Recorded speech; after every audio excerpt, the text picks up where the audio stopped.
দল বদলু মধু। কংগ্রেস থেকে তৃণমূলে, আবার তৃণমূল থেকে কংগ্রেসে, ফের দলবদলের পথে।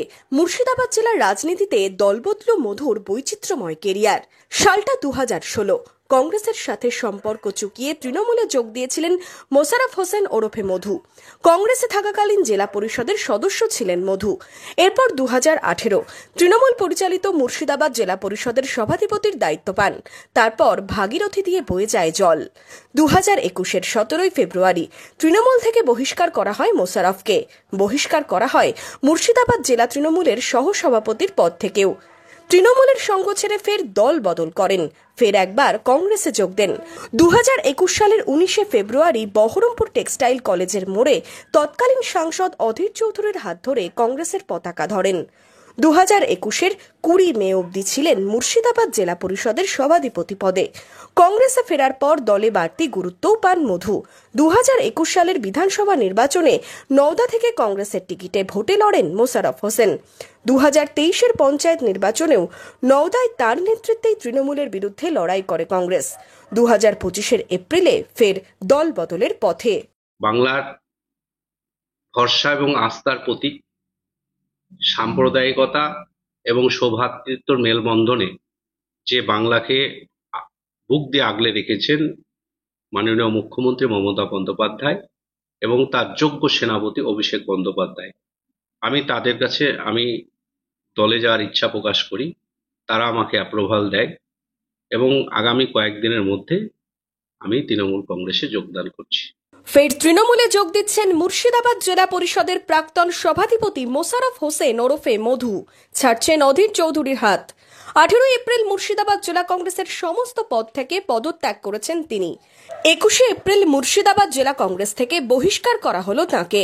এদিনই সাংবাদিক বৈঠক করে মুর্শিদাবাদ জেলা কংগ্রেস মুখপাত্র জয়ন্ত দাস জানান, মুর্শিদাবাদ জেলা কংগ্রেসের সিদ্ধান্ত অনুসারে আজ থেকে অর্থাৎ 21 এপ্রিল 2025 থেকে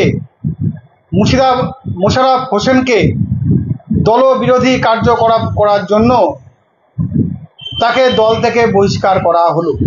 পাল্টা এই বহিষ্কারকে হাস্যকর বলেছেন মোশাররফ হোসেন। তার ব্যাখ্যা, 18/4/2025 আমি হোয়াটসঅ্যাপ গ্রুপের মাধ্যম দিয়ে সম্মানীয় জেলা সভাপতি আবু হেনা এবং রাজ্যের সভাপতি শুভঙ্কর সরকার মহাশয়কে আমি কংগ্রেস দলের সমস্ত স্তরের পদ থেকে আমি ইস্তফা দিয়েছি। এই ধরনের বহিষ্কার আমি মনে করি হাস্যকর। আর একটা জেনারেল সেক্রেটারিকে, একটা পার্টির মুখপাত্র কখনোই বহিষ্কার করার ক্ষমতা রাখে না। এটা পার্টি শিষ্টাচার, উনি মানেন না। বৈচিত্র্যময় রাজনৈতিক কেরিয়ার মোশাররফ হোসেনের। দীর্ঘদিন কংগ্রেস করলেও 2016 সালে কংগ্রেস ছেড়ে তৃণমূলে যোগ দিয়েছিলেন। তার নেতৃত্বেই কংগ্রেসের হাত থেকে মুর্শিদাবাদ জেলা পরিষদ নিজেদের দখলে আনে তৃণমূল। 2018 সালে তৃণমূল পরিচালিত মুর্শিদাবাদ জেলা পরিষদের সভাধিপতি হন।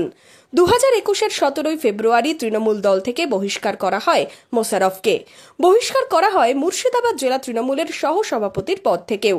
2021 সালের 19 ফেব্রুয়ারি বহরমপুর টেক্সটাইল কলেজের মোড়ে অধীর চৌধুরীর হাত ধরে কংগ্রেসে ফেরেন। 2021 সালের 20 মে অবধি মুর্শিদাবাদ জেলা পরিষদের সভাধিপতি পদে ছিলেন। কংগ্রেসে ফেরার পর দলে বাড়তি গুরুত্বও পান মধু। 2021 সালে বিধানসভা নির্বাচনে নওদা থেকে কংগ্রেসের টিকিটে ভোটে লড়েন মোশাররফ হোসেন। 2023 সালে পঞ্চায়েত নির্বাচনে নওদায় তাঁর নেতৃত্বেই তৃণমূলের বিরুদ্ধে লড়াই করে কংগ্রেস। তবে বেশ কয়েক মাস ধরেই দলের সাথেই দূরত্ব বাড়াচ্ছিলেন মোশাররফ হোসেন। এবার অবশেষে ফের দলত্যাগ, আবার ফিরছেন তৃণমূলেই। 22 এপ্রিলে তৃণমূলে ফিরবেন মোশাররফ হোসেন ওরফে মধু।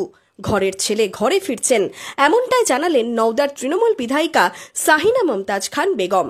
তৃণমূলের যোগ দিচ্ছেন, কালকে ডেট হয়েছে এবং ঘরের ছেলে ঘরে ফিরছে। আমরা ভীষণ খুশি, কারণ উনি তৃণমূলেই ছিলেন, কিছুদিনের জন্য গিয়েছিলেন, আবার ঘরে ঘরে ফিরছে বলে আমরা সকলেই খুশি হয়েছি এবং আসতে গেলে আমাদের সংসার আরো বড় হচ্ছে। আগে ডেভিডের হাত ধরে এবং আমাদের সকলের হাত ধরে। 2026-এর বিধানসভা ভোটের আগে মোশাররফ হোসেনের তৃণমূলে ফেরায় বাড়তি অক্সিজেন পাচ্ছে তৃণমূল। কংগ্রেসের সাংগঠনিক পদক্ষেপই বা কি হয় আগামী দিনে, সেটাই এখন দেখার। Bureau report, imagine community media.